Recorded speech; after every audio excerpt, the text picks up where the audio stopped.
Hello दोस्तों, आप सभी का एक नए वीडियो में स्वागत है। और दोस्तों, आज मैं आप लोगों को डायरेक्ट और इनडायरेक्ट स्पीच बताने जा रहा हूं एक अलग ही अंदाज में। तो आप लोग सभी इस वीडियो को पूरा जरूर देखेंगे। मैं आप लोगों को एक एक रूल बताऊंगा, आप लोगों को कोई दिक्कत नहीं होगी। दोस्तों, बोलते या लिखते समय डायरेक्ट और इनडायरेक्ट दोनों ही स्पीच का हम लोग यूज करते हैं। डायरेक्ट स्पीच थोड़ा सा आसान होता है, और जब हम डायरेक्ट स्पीच को इनडायरेक्ट स्पीच में बदलते हैं या बोलते हैं तो हमें कुछ रूल्स का ध्यान रखना होता है। और दोस्तों, आज मैंने जितने भी सेंटेंसेस लिए हैं सभी इंट्रोगेटिव सेंटेंसेस है। जैसे क्या तुम बीमार हो, क्या वह पढ़ रहा है, क्या वह खेल रहा है। यानी कि दोस्तों, इसे येस नो क्वेश्चन कहते हैं। क्या तुम बीमार हो? हाँ, मैं बीमार हूं। यानी कि सेंटेंस के शुरू में क्या रहेगा। और दोस्तों, हम सभी जानते हैं कि जब सेंटेंस क्या से शुरू होता है तो इस क्या के लिए कभी भी हम लोग वोट का यूज नहीं करते हैं। इसके बदले हम लोग हेल्पिंग वर्ब्स यूज करते हैं, do, does, has, have, was, were. तो दोस्तों, इसके क्या रूल्स है वो भी मैं आपको बताऊंगा। पहले मैं इसे डायरेक्ट स्पीच में लिखता हूं। उसने मुझसे कहा, ही सेड टू मी। क्या तुम बीमार हो? Are you ill? He said to me, are you ill? अब दोस्तों, यहां पर हम लोग सवाल पूछ रहे हैं तो हम लोग क्या करेंगे, सेड टू मी। यहां पर ऑब्जेक्ट भी है तो इसे आस्क्ड में बदल देंगे। और मान लीजिए ऑब्जेक्ट नहीं भी रहेगा तो भी हम लोग इनडायरेक्ट स्पीच में आस्क्ड का यूज करेंगे। यानी कि क्वेश्चन वर्ड वाले सेंटेंस हो या इंट्रोगेटिव सेंटेंस हो तो आप इनडायरेक्ट स्पीच में हमेशा ही आस्क वर्ब का यूज करेंगे। यदि पास्ट फॉर्म में है तो आप आस्क्ड वर्ब का यूज करेंगे। तो यहां पर लिखेंगे, ही आस्क्ड मी। और यहां पर यदि सेंटेंस हेल्पिंग वर्ब से शुरू हो, जैसे यहां पर आर से शुरू है, तो आप यहां पर इफ का यूज करेंगे, इफ या वेदर। और यहां पर है तुम बीमार हो, यानी कि प्रेजेंट टेंस में है, लेकिन इनडायरेक्ट स्पीच में इसे पास्ट टेंस में लिखना पड़ेगा। तुम यानी यू सेकंड पर्सन ऑब्जेक्ट के अनुसार, तो यू के जगह आई लिखेंगे, आई। और यहां पर वोज यूज करेंगे। He asked me if I was ill. दोस्तों, आप हमेशा SON और 1 2 3 इस रूल को फॉलो करेंगे। फर्स्ट पर्सन सब्जेक्ट के अनुसार, सेकंड पर्सन ऑब्जेक्ट के अनुसार, थर्ड पर्सन नो चेंज। तो यहां पर यू क्या है, सेकंड पर्सन ऑब्जेक्ट के अनुसार, यानी कि मी के अनुसार यानी कि मी है तो मी नहीं लिखेंगे, बल्कि मी से क्या बन जाएगा, आई और यू दोनों एक कैटेगरी में आ गया, दोनों ही सब्जेक्ट है, इसलिए यहां पर आई लिखेंगे। कुछ और एग्जाम्पल से क्लियर हो जाएगा। उसने मुझसे कहा कि क्या तुम तैयार हो? He said to me,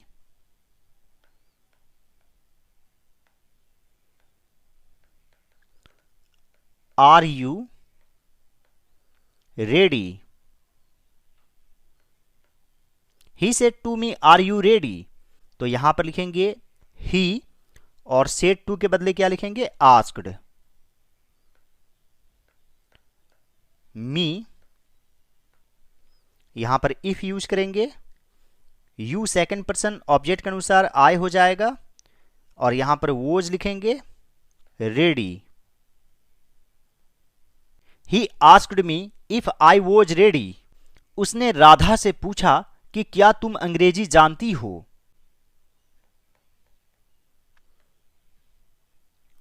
he said to Radha. आप चाहें तो यहां पर भी आस्क्ड का यूज कर सकते हैं। ही आस्क्ड राधा, क्या तुम अंग्रेजी जानती हो? यह सिंपल प्रेजेंट टेंस है, तो यहां पर लिखेंगे डू यू नो इंग्लिश?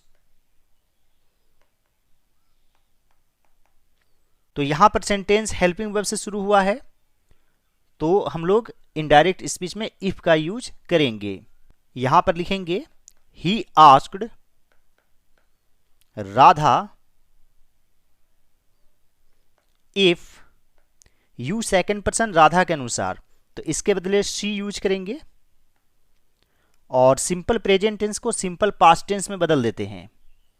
तो यहां पर पास्ट फॉर्म न्यू यूज करेंगे, English. He said to Radha do you know English, he asked Radha if she knew English. उसने मुझसे कहा कि क्या तुम नहीं पढ़ रहे हो। He said to me are you not reading. तो यहां पर लिखेंगे he asked me if you second person me के अनुसार आई हो जाएगा, वोज यानी कि एम इज आर आई के साथ एम लगता है तो यहां पर वोज यूज करेंगे, नॉट है तो नॉट लिखेंगे, reading. He said to me are you not reading, he asked me if I was not reading. मैंने उससे कहा कि क्या तुम दौड़ सकते हो। I said to him, can you run? तो यहां पर लिखेंगे I asked him if, यहां पर you सेकंड पर्सन है, ऑब्जेक्ट के अनुसार him से ही बन जाएगा, he और can को could में बदल देंगे, could run. I said to him, can you run? I asked him if he could run. उसने राधा से कहा कि क्या आपने यह किया है। He said to राधा, क्या आपने यह किया है, present perfect tense, have has को पहले कर देंगे, have you done this. He said to Radha have you done this, तो यहां पर लिखेंगे he asked Radha if, you second person Radha के अनुसार तो यहां पर शी लिखेंगे, हैज को हैड में बदल देंगे, डन। और दोस्तों यहां पर दिस को दिस में ही रहने देंगे और इस तरह से रहता दिस बुक दोज बुक, तब उस दिस को दैट में बदल देते। He said to Radha have you done this, he asked Radha if she had done this. Officer ने मुझसे कहा कि क्या आपने फॉर्म भर लिया है। The officer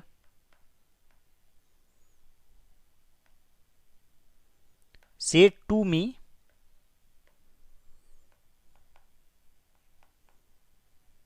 have you filled up the form।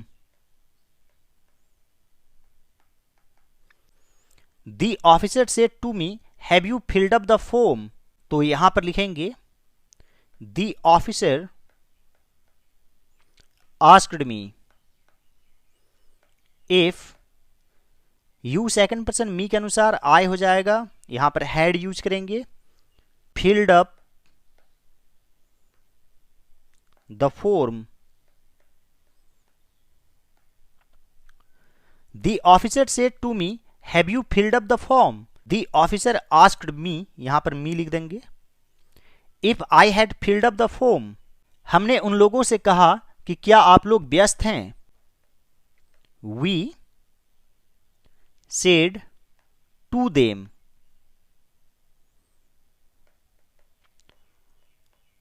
are you busy।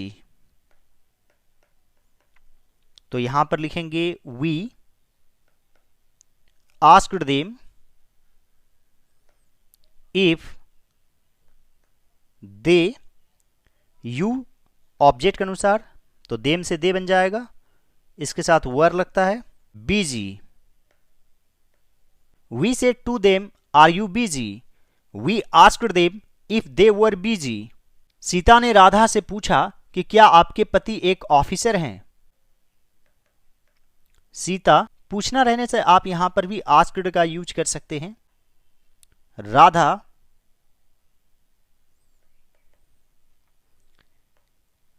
Is your husband an officer.